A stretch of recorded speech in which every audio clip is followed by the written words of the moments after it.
people, and welcome to the Unchurched Podcast. I am Cole Jones, and I am joined today. I gotta stop saying yeah. I said it every. It is kind of like, your thing. Yeah. It's like you oh my goodness. are the hype man of this intro. Yeah. Okay, so when you just said that, I see that meme where it was this person behind somebody, if they were rapping, they were in the background like. that is your like your what do you call it?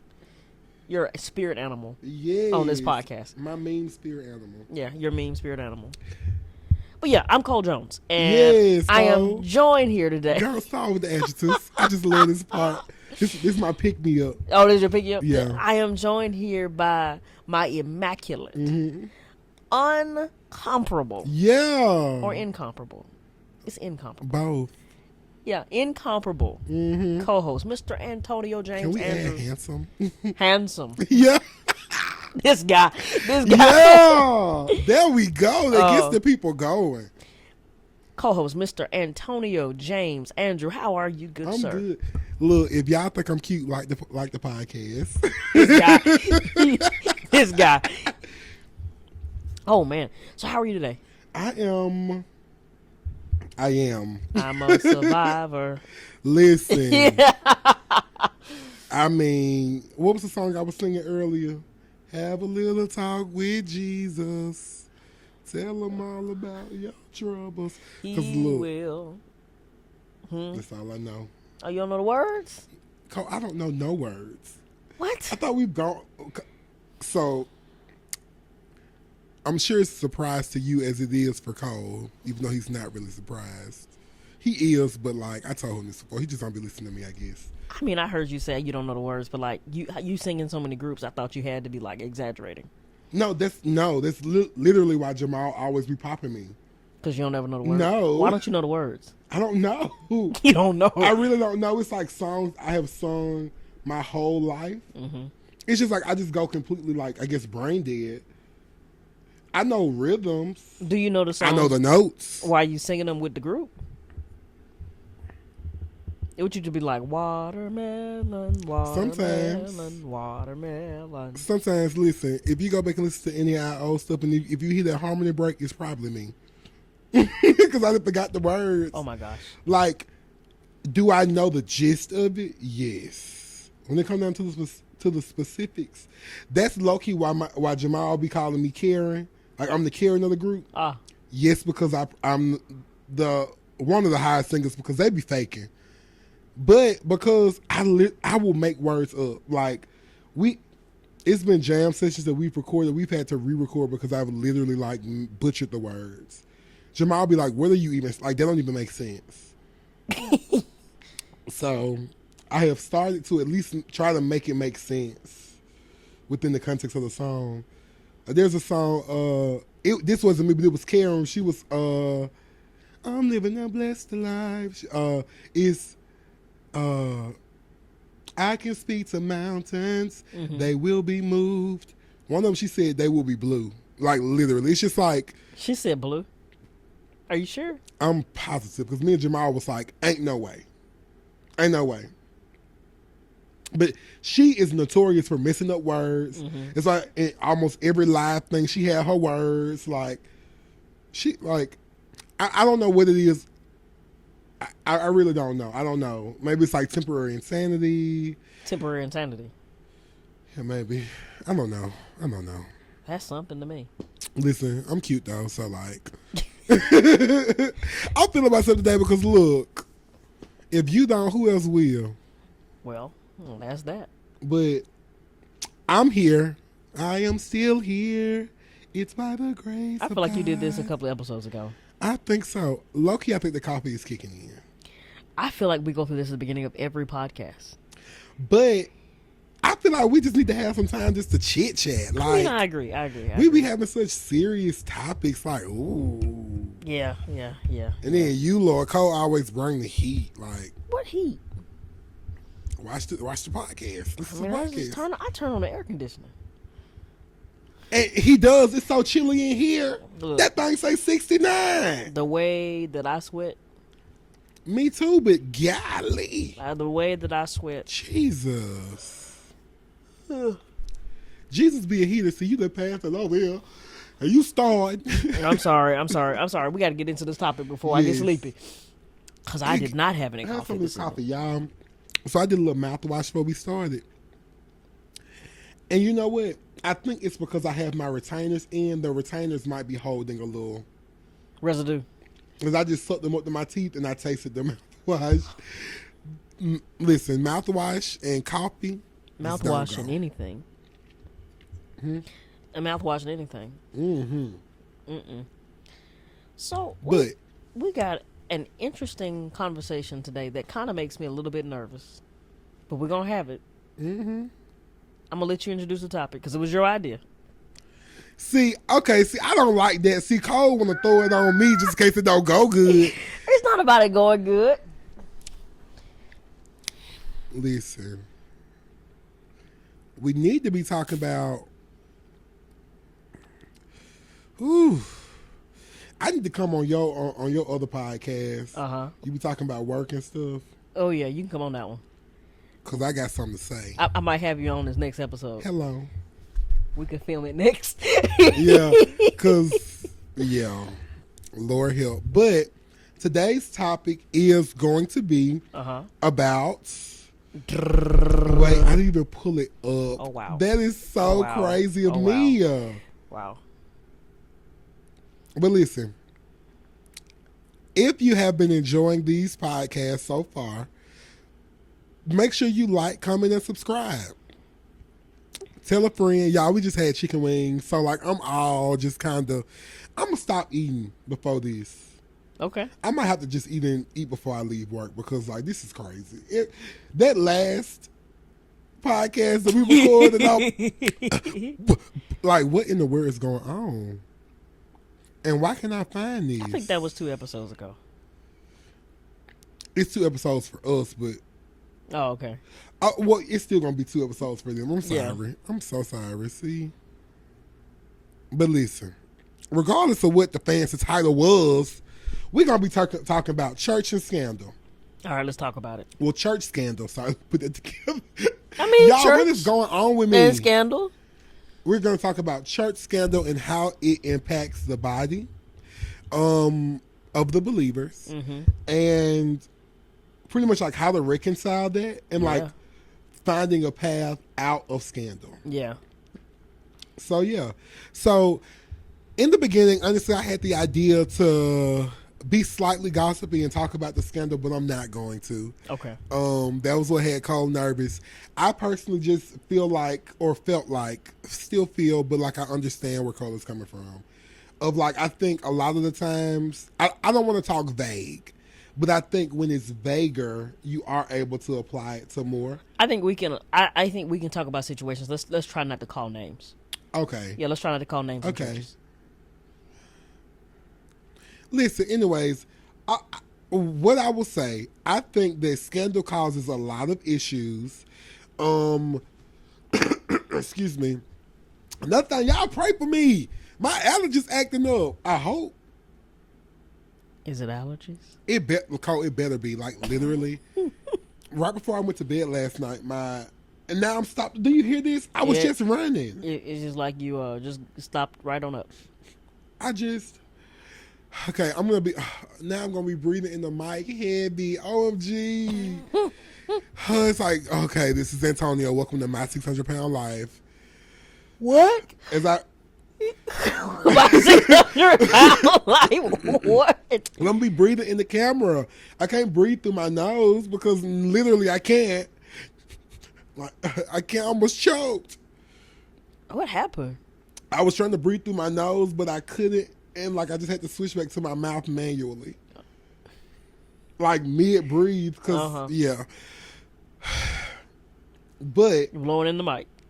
I can't help it, Lord. But I want to talk about why church scandals cause people to leave, and I think that will open up some more conversation that we can have. Well, let's talk about what we mean by church scandal. Okay. So what we mean by church scandal is it doesn't have to always be pastor sleeps with member or like pastors say they don't like black folks in the church where they got black folks. Like, it ain't nothing like that. Now, that's some scandal. Yeah. But like, church scandal can really be anything that causes, I think, a mistrust from the body of believers to the leadership. Yeah. And that is anything. It could be money. It could be lifestyle choices. It could be a plethora of things. Yeah. In particular, I had 2 ideas of some church scandal. One was there's a pastor, and I'm not putting names on it, but I know it can apply to more people, which is crazy. But like them having outside children, legitimate children, while still being married, that's like a church scandal. Well, that happens a lot, unfortunately. Unfortunately. Yeah. There was another scandal where, how do I say this without giving away details? I just said it. Let me dial it back. The pastor didn't say he don't like black people. His actions during a time that was critical to black people inferred that he didn't. Yeah. Or at least didn't care for Or that them. he was insensitive. Insensitive, and to that the he plight. didn't have Yeah. care. Like how you lead them. But I'm gonna say this. It was during the summer of 2020 Yeah. where there was a lot of stuff going on with the Black Lives Matter movement. It really like spurred up during that summer. There was George Floyd. There was Breonna Taylor, and a host of others. I don't want to forget any names, so please charge this to my head and not my heart. But during that time, there was a pastor that publicly came out in support of something or someone that Oh, it wasn't was to the- publicly. He just liked. it was publicly exposed that he was in support Yeah. of something that was directly not in support of a group of people. Yeah. So that's like an example of church scandal. And so But I want to talk. Like, Okay. let's slow down, because in a lot of these situations, like I think it's almost obvious if a pastor has a baby outside of his marriage, why that's church scandal. But I think sometimes when a pastor has an opinion that goes against certain parishioners, I want to talk through why that's problematic. Okay. Because obviously, I run in a lot of different circles, and that may be something that a lot of people don't understand. And so I think let's look at a pastor is responsible for the souls of people. And if the pastor is responsible for the souls of people, that means that he has to care for their well-being, because if my soul is my emotions, it is my mind, it's my thought life. And so if you don't like people who are wrapped in the skin that I'm in, how do you love the soul but don't like the skin I'm wrapped in? Ooh, that was deep. And so I'm gonna call you Cole Angelo. Cole Angelo. Sorry. but Colangelo. ooh, wow. I feel like we just got real hood. This is Antonio and my co-host Colangelo. They'll be like, oh, you got a name on you. But in seriousness, like if Sorry, guys. no, you're good. You're good. If you care for, how do you care for my soul if you don't like the skin I'm wrapped in? Yeah. And if you don't care about people who are wrapped in the same kind of skin, it almost insinuates that you only like me for a metric and not actually the soul that I am. Yeah. And so, like, while I think that particular pastor was naive, and I think sometimes we live in bubbles that we just don't think about. And so because it impacts me, I don't think about the souls that I'm supposed to be caring for. I wouldn't necessarily belong to that church, but the more dialogue that I've been forced to have about it, I think that particular pastor was naive, and I think that he made some reckless decisions that hurt the souls he was supposed to care for. Thus, there was a mass exodus, but it's still a big church. Yeah. Does that make sense? Yeah. So, okay, Uh-oh. small tangent. I'm working on my face. It was this post that said, it was something along the lines of, I wish I could learn how to shut up, not with my mouth, but with my face. I was trying to control it as you were talking. I personally don't feel like he was naive. You don't. No. Okay, so that's how I felt in 2020. And so the reason I feel like this is because the actions after. Yeah, I ain't gonna lie to you. So for me, it's hard for me to feel that you were naive. I think naivety brings upon the sense of like you would be overly apologetic because that was not your intention. Yeah. And you were naive to that idea. But the Yeah. fact that you gave He vilified the internet. He made the internet seem like it was a bad thing. and you didn't take accountability Yeah. for your actions. And you put a whole bunch of black people on stage to make it seem like you were. That's literally the same thing as saying I have black friends. I mean, that is saying I have black friends. That was exactly what it was saying. So for me, it's hard for me to think that that pastor was naive. So this is the argument. This is the same argument that I made. Okay. And I'm gonna tell you why I said what I said. Okay. I definitely feel that way and felt that way until I started going to some of our white brothers and sisters' Bible studies, and they really live in a world where they don't think that racism exists. They genuinely live in a world where they don't think that the struggles that happen in the hood happen because their bubble is so tight. Hold up. I don't want to even say the hood. I just want to say the black community because. Well, yeah. I agree. And their only interactions with black people are when black people come into their world. And so, and I can't say this because I feel like people watch the podcast, but what I want to say is, Here, just take a page from Dr. Heavenly and say I'm gonna say this and I'm gonna take it back. but I don't take stuff back. See, I was trying to let Cole play naive. Yeah. I guess he can't do it no more. No, I'm just kidding. But in seriousness, one thing that I've learned in the last maybe 4 My nose years. is back open. My nose is back. Oh, good. For a season, because I feel it now again. Sorry. Oh my God. You add comedy relief. You don't add nothing. I'm like really just going through it over here. I see it. I would offer you some nasal spray, but I don't think I have any. But I do have allergy medicine if you want some. And within like 2 like nasal spray, you already stuck it up your nose. Like, I mean, that's true. that's yours. That's true. Like That's very true. But I think a lot of people live in a bubble. But I think it's the same way that kids who are born in the projects find it hard to believe that people like. Did I ever tell you this story?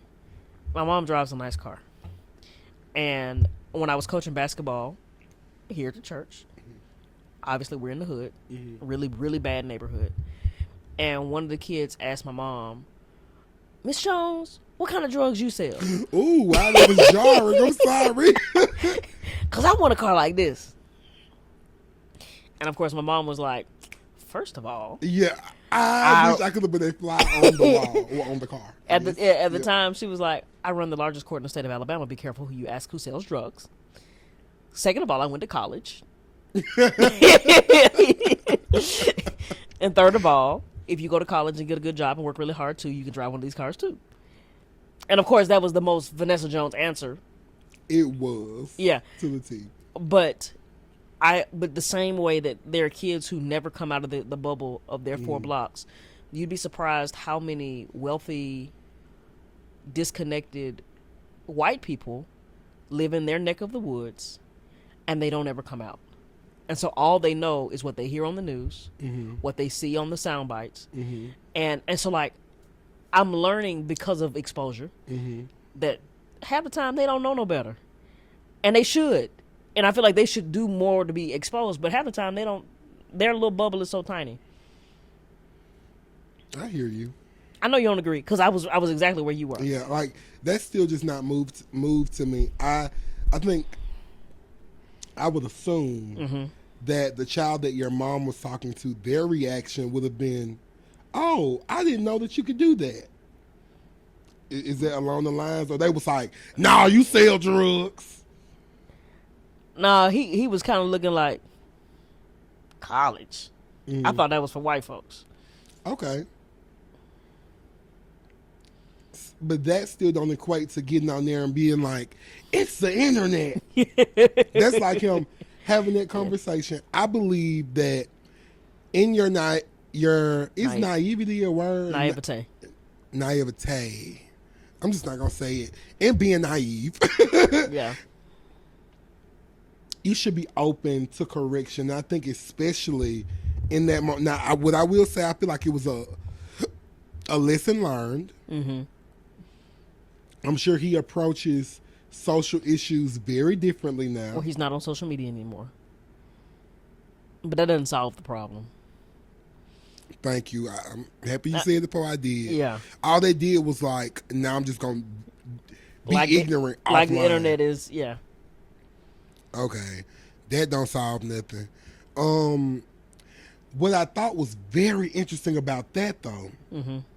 and I think this is one of the points. I have a list, guys, of why people leave, so we'll get to that soon. But one of it is hypocrisy.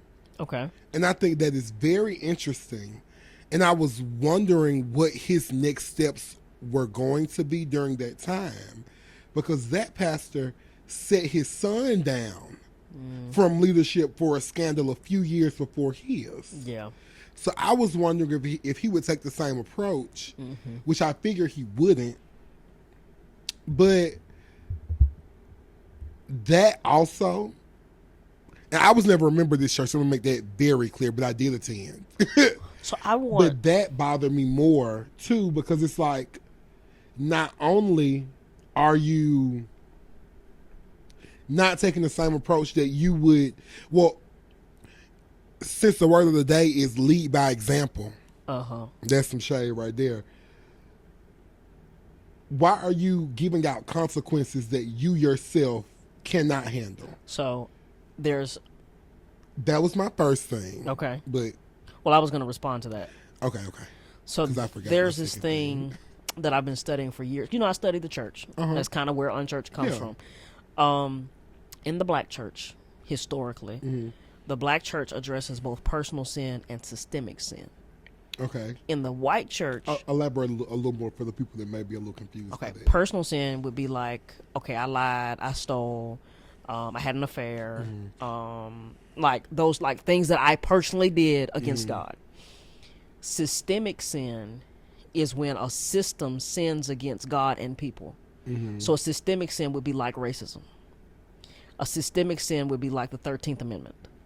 A systemic sin would be like we're going to always attack the Hispanics at the border. And never like it. The system has people. Christian people are participating in a system that sins against people and God. Historically, the black church has always stood against personal sin and systemic sin. Historically, and this is not like a blanket statement, but historically, the white church has only stood against personal sin. So when his son had the scandal he had, it was a personal sin. Okay. When his sin happened, it was a systemic sin. And so for a lot of them, they don't see that as a sin. It is why the president of the KKK can be a deacon in a church and it not be a problem.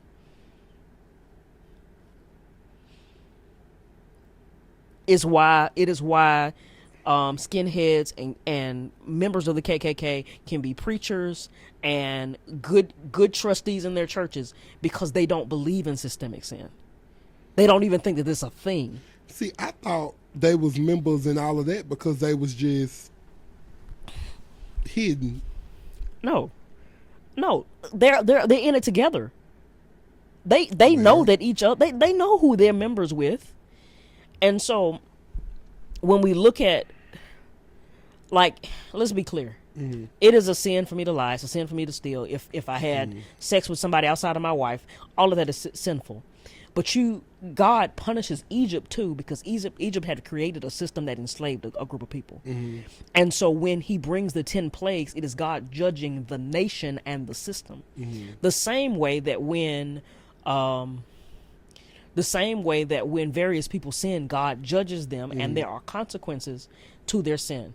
God judges both personal and systemic sin. But if I don't believe in systemic sin, or the fact that I shouldn't perpetuate systemic sin, I'm only going to be beholden to the 10 Commandments and Leviticus. And it's never going to occur to me that I'm participating in something that goes against God.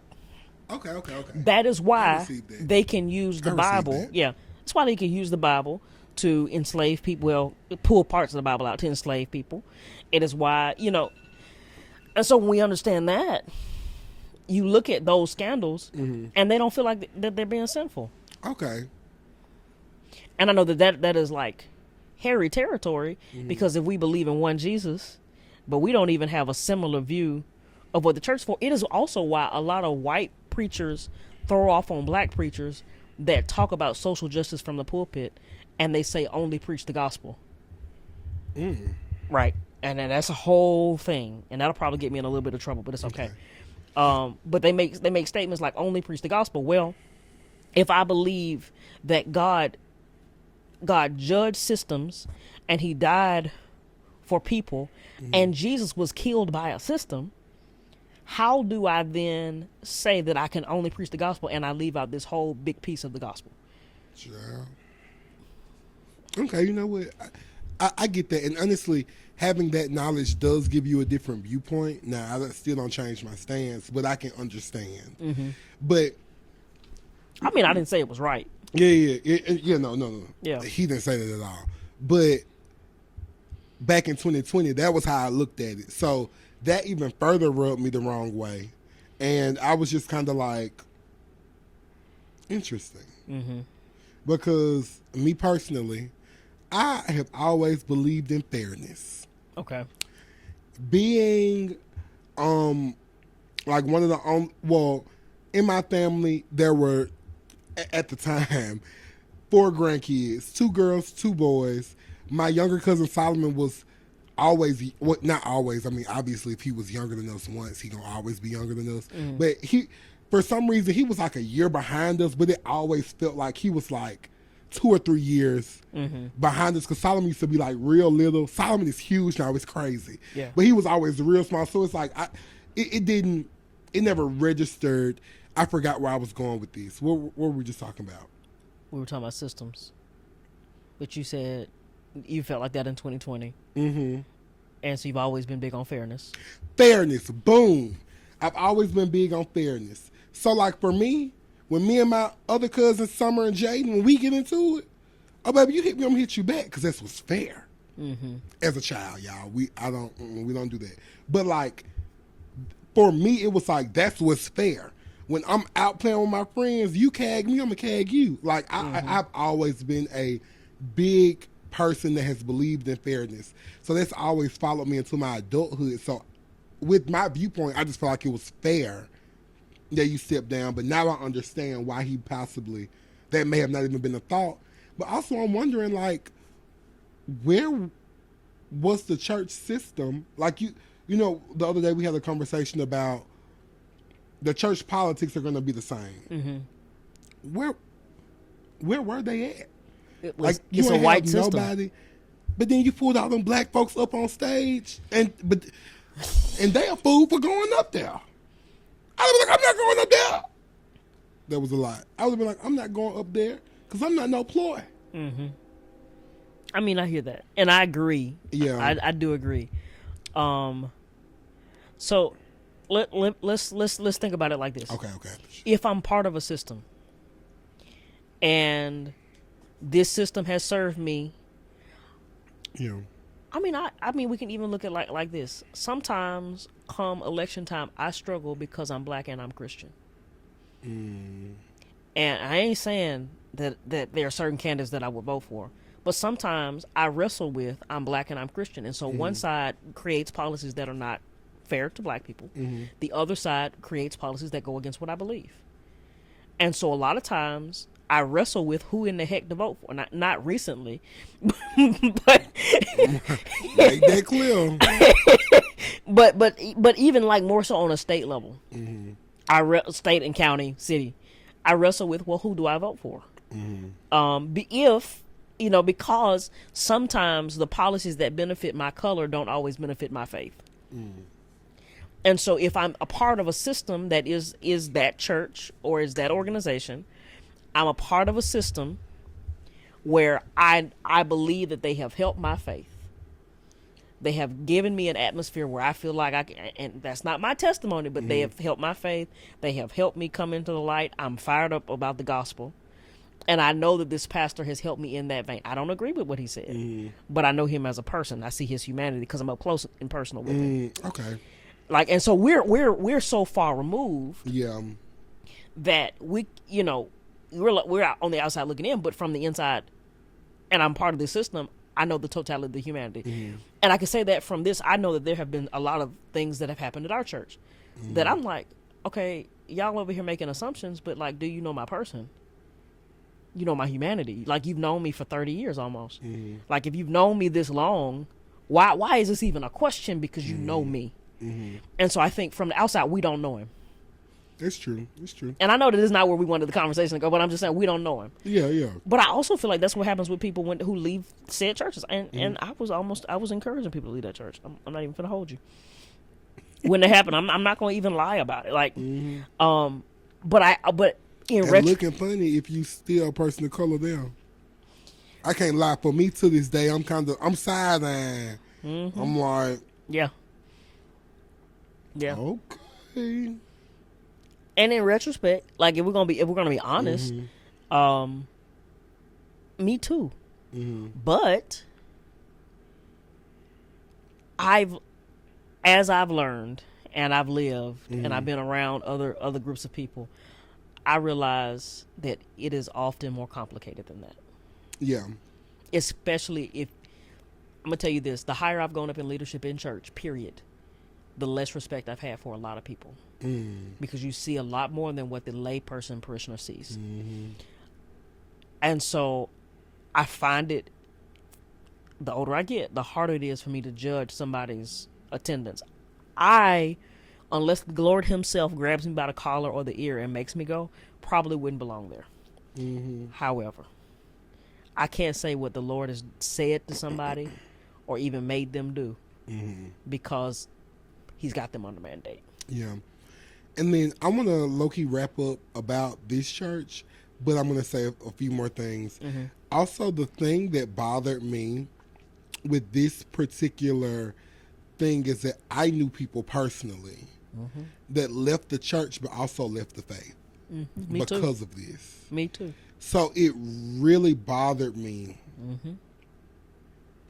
on another level because as a black person, not only going back to the conversation that we had a few weeks ago about how the church was a safe haven for so many black people, especially during any time before now. Yeah. 90s and back. Like, I say 2020 and before. But go ahead. You know what? I'll give you that. Yeah. I will give you that. 2020 and before. It was very disheartening to feel that we're not safe anywhere. To feel like I can't go out in the streets and be safe. I can't go to the park and be safe. I can't be in my home and be safe. And I can't even go to the church. Well, can I push back against and that? be safe? Yeah. The church has been a safe haven for black people, the black church. And not trying to be racist. Yeah, yeah. But the black church has been a safe haven for black people. Yes. And respectfully, we as black people, in search of a shorter service, a more excellent way, went to the same system that didn't want us 300-400 years ago and had the expectation that we would be safe there. And I know people who left the faith and left church too and don't go anymore, and it bothers me too. So like, I'm not trying to say this out of harshness. Yeah. But like, the AME church was founded, you know, that's the first black church in America. The AME church was founded because black people weren't welcome in the white churches to be baptized in the same waters. And so, like, I'm not saying it don't belong to a white church. That's not what I'm saying. But what I am saying is we have to be careful expecting safety in places that were never safe for us to begin with. Yeah, yeah. And like, they just wanted to put you on stage so they look diverse. And I received that, but as somebody that, like, I'm gonna be for real, it threw me for a loop. As somebody that has gone to that church multiple times for multiple years, I never expected that leader to do that. I did. And he did. And I'm sure, like with any other church scandal, you never expect for that leader to do whatever they did. But it was just very jarring. Even though, yes, the black church is a safe haven for black people. Supposed to be. Supposed to be. Yeah. Because black churches have hurt people too. For the past 10 years, up until 2020, that was a safe haven for a lot of people. So like it was hard to comprehend. But just to make it a little light, I saw this meme that said AME stands for all morning and evening. And I have never been able to ride past an AME church and hear and like not say it in my head. Yeah. But yeah, all morning, yeah, they be in church all day. Do they? All night. And all day. I've never been to an AME church. I haven't either. Yeah. But that's just what I hear. Yeah. I've never been to an So AME if you church. from AME, confirm or deny if y'all be all all day, all day. night. But it's like never mind. Never mind. No, never mind what. Never mind. Okay. But listen, I want to go down my list. Oh, that's what I want to say. Okay. We were talking about people leaving the church. Uh-huh. And as we were talking about people leaving the church, never mind. Just go. No, Cole, it's your second time now. You better say He's it. gone now. He left again. The Holy Ghost must not want me to say it. All right. It's cool. So I would like to go over my list of why do people always want to text me when I'm recording? You gotta put your phone And on Do Not call. Disturb. But I need it. I mean, put it on Do Not Disturb. You know when it's unlocked, it still pop up? For real? Yes. Oh. Or maybe it might be a setting. If it's a setting, y'all let me know. But I want to go over why or what in a church scandal causes people to leave. So I have a list of 4 to 5 things. Uh-huh. So the first thing is that it causes a loss of trust. Yeah. So a lot of scandals often involves like the breach of trust, like not being able to trust. I'm double talking. Not being able to what's the word? It involves a breach of trust, but also it emphasizes, I'll say, like the moral failing of the leader. And it can kind of tear down the confidence that people have in who they're following, the teachings that they've given, and like pretty much like the institution of church. And you know why I think that is? Why? I think we put so much emphasis on the leader and not on God. You just brought up a point I was going to make. Yeah. And that, I'm sorry, I'm going to take it back. I want to interrupt you. Huh? All I was going to say is we put so much emphasis on the leader and not on God. And so we build systems around people, failing flesh covered people. And so when a person is a person and they have a moment of failure, we're so disappointed in them because slightly they were like our God. Mm-hmm. My pastor tells a story about when he was pastoring his first church, that this little boy went home and said, "Mama, God said." We said, "When did you talk to God?" "You know, the man in the pulpit, the tall man in the pulpit." No. And so the little boy's mama came to church and said, "Pastor Will, you better walk right because he thinks you're God." And Pastor Will was like, That is too much. But, you know, I think subconsciously a lot of us have this expectation that Pastor so-and-so, Bishop so-and-so, Elder so-and-so can't fall because he's just like God.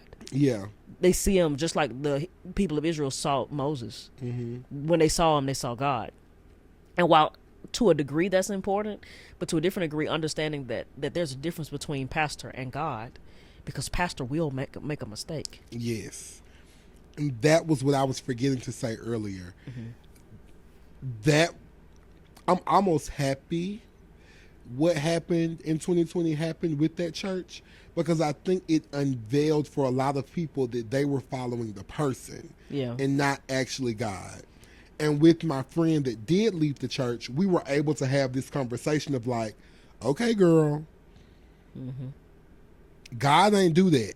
Yeah. God ain't like that tweet. Yeah. God ain't give a fake apology. That was like, man. That was man. And so we got to be super careful especially with being believers, to not idolize our leaders. Yeah. There You was can respect your leader. You can love your leader. You can honor your leader. But do not it's idolize. a difference between honoring and idolization. Yeah. But I feel like it's a real thin line. It is a very thin line. And I was gonna, Cole, what's that verse you said where it talk about when I was talking about a pastor appreciation? Oh, don't muzzle not the ox that treads out the corn. I think that's it. I know in that episode that's the one I used. Okay, well that's it. Look, muzzle not the ox. They got so much corn to tread through. What? No, but like, yes, your pastor, your bishop, your elder deserves, honor and respect because they have a lot on the line with leading you to God, like leading you to the kingdom. They have a lot on the line. And it is hard work. And it is a heavy burden. It is a heavy weight. And that's something that nobody else can understand. Mm-hmm. So I'm not saying don't honor them, and I'm not saying don't have respect for them or even have a little reverence for them, but also know that like they are a representation of Jesus and God, but they aren't him. Yeah. And so, yeah. They're flesh. Yeah, they are still flesh. So when we study our Bible, there's this theme we see. It's called a type. Mm-hmm. And so you see various people, like Abraham would be a type. Well, you see these different people who are types of Christ. Mm-hmm. And sometimes you would see Abraham being a type of Christ when he was asked to kill his son on the mountain. Mm-hmm. That was crazy. Yeah, wild. Absolutely wild. You see various ones being types. But one thing about a type in Bible study is that a type also has flaws. Okay, it'd be a type or a model. They also have flaws where God himself does not. Can't. And so they help point us to God, but they are not God. Yes. The second thing on my list is hypocrisy. Okay. I think it's funny because we basically just talked about it. But it's when church leaders are caught up in scandals, it can appear that they aren't living up to the values that they preach, leading to like feeling bamboozled. Yeah. Like, and I can understand that too, but I think it all goes back to recognizing that they're still human. Mm-hmm. So that one was. I think it's a double-edged sword. Okay. Because like you can feel bamboozled, but at the same time, it's another thing for a pastor to preach something against something he's actively doing. Mm-hmm. Like if pastor's always, pastor is always talking about people who are committing adultery, but he is cheating on his wife, like that is hypocrisy. That's not humanity. That's hypocrisy. Whereas if he is admonishing you in love and he's saying, hey, this is a sin, we got to work through this, we don't want to do this, and he falls, I'm not saying go cheat on your wife. That's different than you always preaching against the very thing that you're doing as if you're exempt. So I'm going to give a little pushback because I do feel like a lot of pastors do that. I have a small belief. Okay. I'm flesh. We can have a discussion about it. All right. I feel like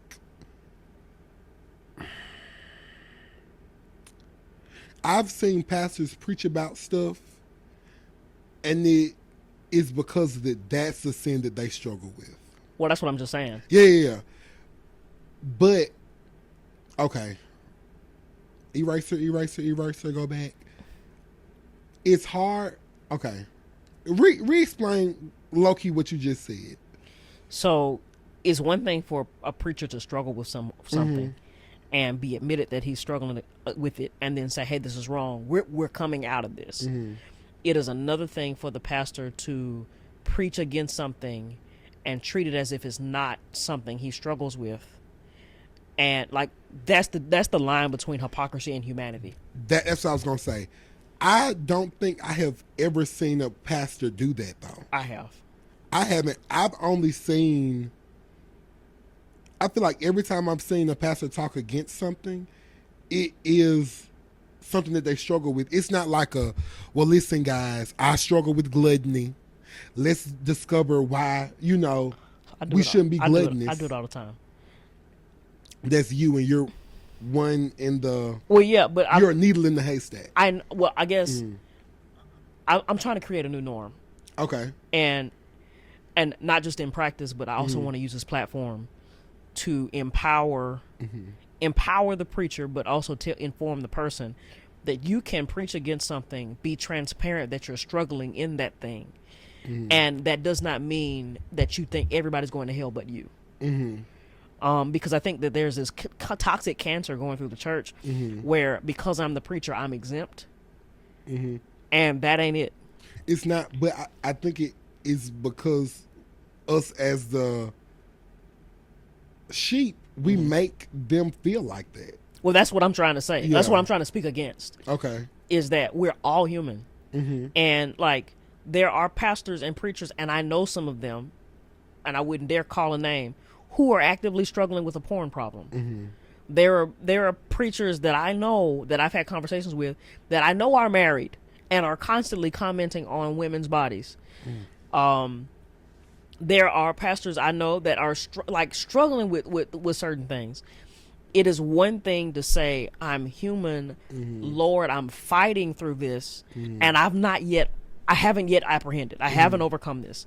But I want to make you all aware because I'm preaching the entire canon of Scripture versus y'all going to hell and God, this is never going to be okay with God. And like, there's a heart posture that changes. Yeah. Does that make sense? Okay. See, now that I'm listening, I think we were agreeing. Well, yeah, that's what I was telling you. Okay. Yeah. Because you was pushed what back, and I was started me. you were pushing back, and I was like, I think that's what I'm saying. Yeah. Okay. It is. Okay. I just wanted to make sure we was in the same accord. Yeah. The third one is there can be moral disagreement. Some people might find it to be difficult to like. The word I put is reconcile, but like reconcile their like own beliefs or ethical beliefs with the actions of those of the leader and the church. So that could be another reason why the scandal may cause them to leave because of the moral disagreement. Expound. Because it's like you don't agree with what I feel like all of the points I have are hand in hand. You don't agree with what the pastor did, so then you decide to leave because you feel like they might be hypocritical, and or you may just not agree with whatever the sin is. Yeah. Yeah. It's a moral disagreement. Pastor I watch every Sunday. In his Bible study last night was taught. Well, when this airs, it won't be last night, but it was last night in real time. Was talking about his congregants have been pushing against him because he has been pushing his congregation to not be so hateful against LGBTQ people. And they were like, well, do you have something going on that why you always and he basically broke it down. He said, I got a cousin that's a lesbian, and I went and asked her, I was like, boo, what's up when you notice like what's going on. And he said they had a conversation because he wanted to understand why she chose that lifestyle.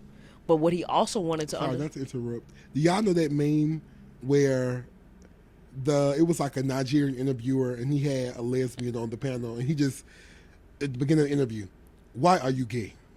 Really? Yes. So when you said that, that's immediately what popped in my head. Really? Like, that's how he asked? And the lady was like, how do you know I'm gay? You're gay. It was like, oh my God. Wow. Yeah, sorry, that's not funny. I'm not laughing. Yikes. Yeah, I mean, I am laughing, but not at LGBT plus, just that meme. So. Oh, just the meme.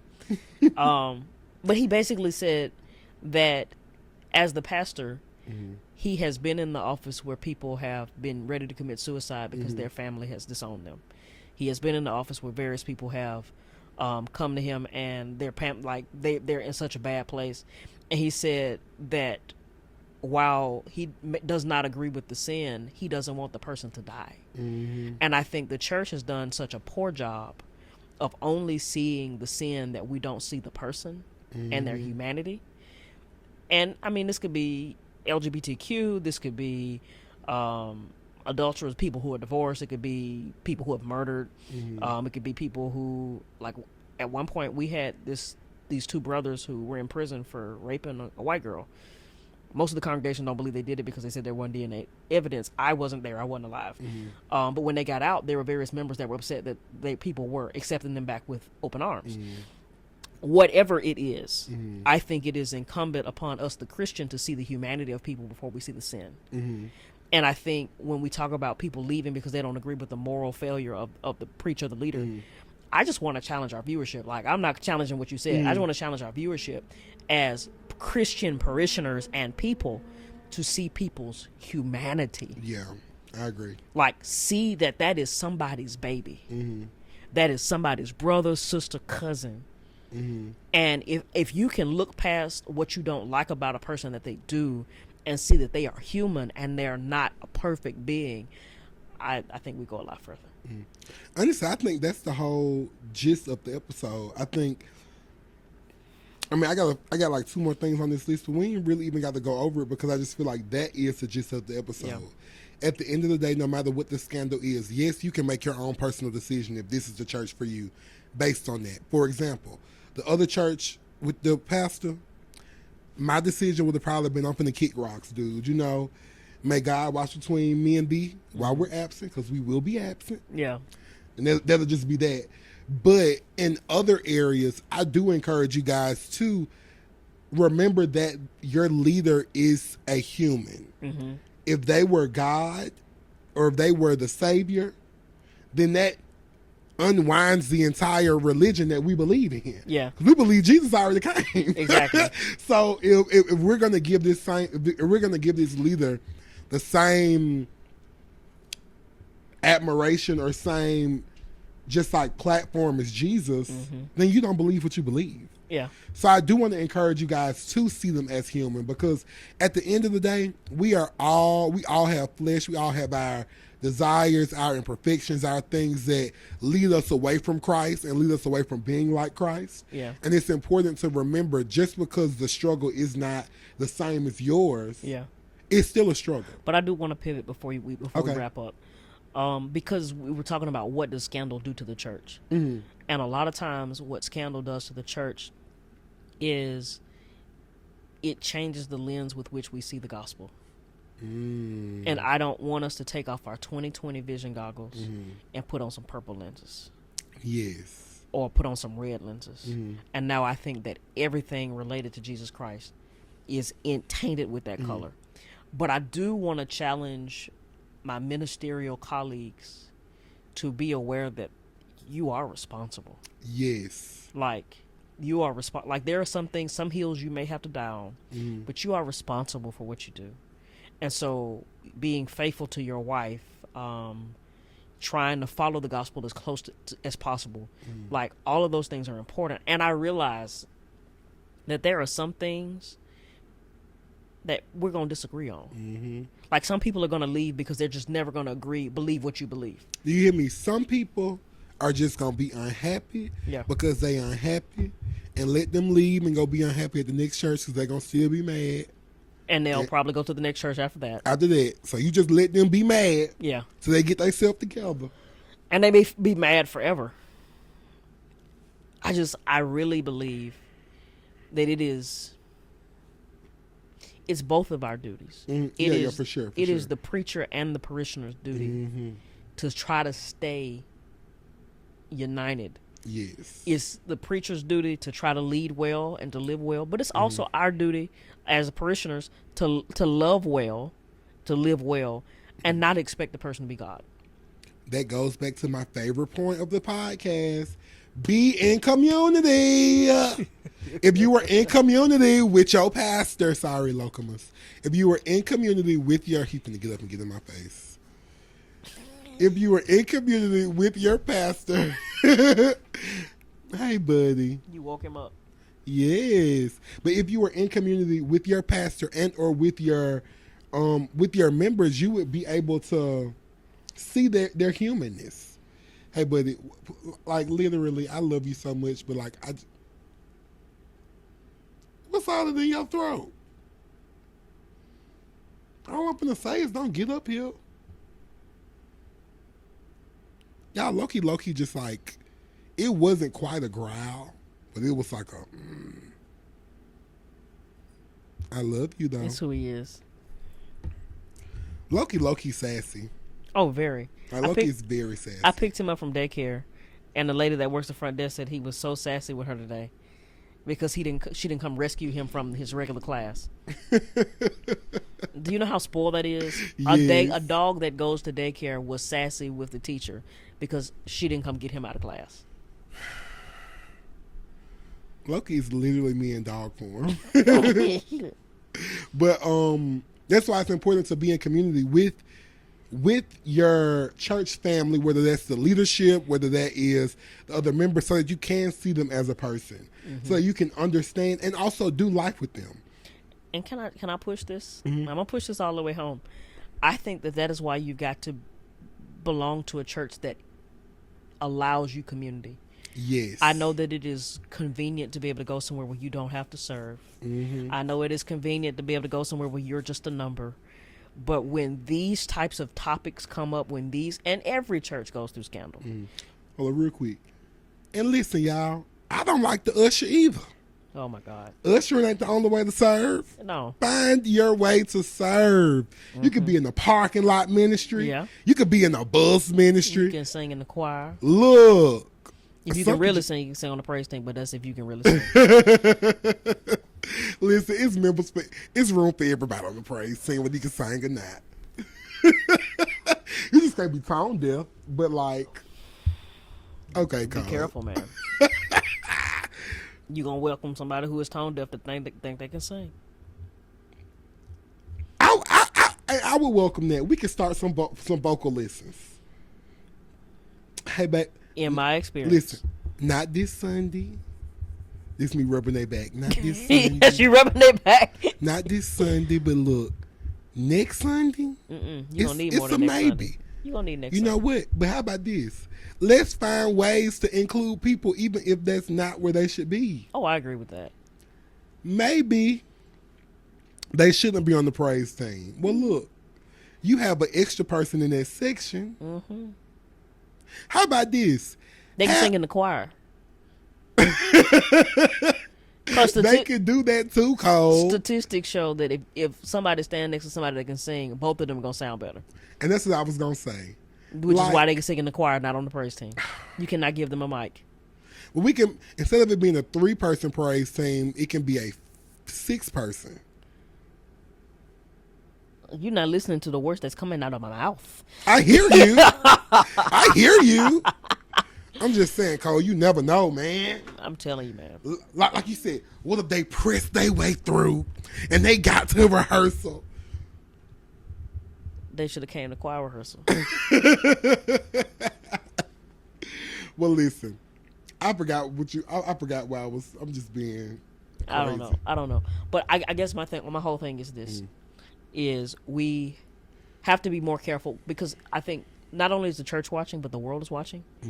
And we will probably talk about this in an episode soon. Not only is the world watching, but there are literally people, witches, literally, who want reasons to say that's why I'm not a Christian. Let's be very careful not to give them those reasons.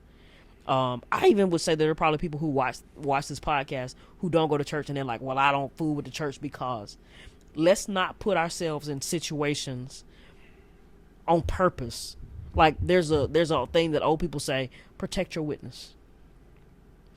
And I've been told my whole life, protect your witness. And all that means is live in such a way that when people see you, they can see Christ and they can say, oh, he's good. I'm just processing what you said. I thought you said protect your wings. And I was just like, okay. Wings? Okay. Like my chicken wings? Yeah, that's why I was like, okay. Witness. WITNESS. Cole, I was almost sassy with you. Ooh.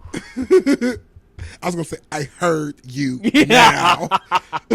No, but yes, protect your witness. Yes, protect your witness. Well, good people, I want you in a church. Yes. It does not have to be a church that's going through a scandal. It does not have to be the church that hurt you. It just needs to be a church, whether it's big, small, medium. Yeah. Shma large. Yeah. I forgot the word I made up last. Shmextra large. Yeah. Just a church. It just got to be a church. I Yeah. can't think of no more sizes. Well, we love you with the love of Christ. Shall be Yes. blessed. Bye. Bye-bye.